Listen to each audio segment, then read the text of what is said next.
Halo teman-teman, perkenalkan nama saya Maria Ermelinda Roa, mahasiswa semester 6 Fakultas Sains dan Teknologi Prodi Agroteknologi. Di sini saya akan menjelaskan sedikit materi tentang sistem klasifikasi tanah.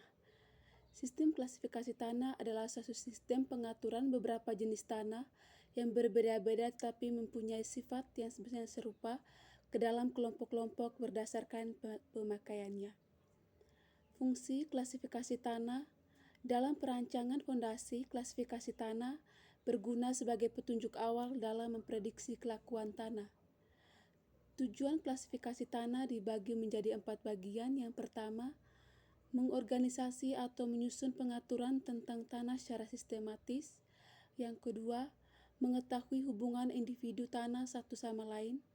Yang ketiga, memudahkan mengingat klasifikasi tanah.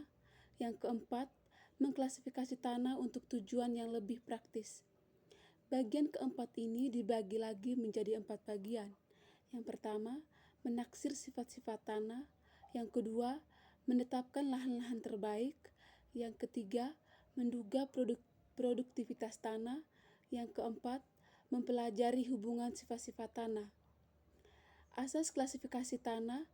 Dalam penyusunan suatu klasifikasi tanah biasanya digunakan beberapa ketentuan atau asas yang digunakan sebagai dasar.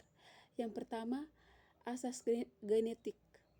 Dalam asas genetik ini, sifat tanah berbeda adalah sifat yang terbentuk sebagai hasil dari proses pembentukan tanah atau sifat-sifat yang mempengaruhi pembentukan tanah. Klasifikasi tanah dibagi menjadi 2 bagian. Yang pertama, klasifikasi tanah secara alami dan klasifikasi tanah secara teknis. Klasifikasi tanah secara alami didasarkan sifat tanah yang memiliki tanpa menghubungkan dengan tujuan penggunaan tanah tersebut.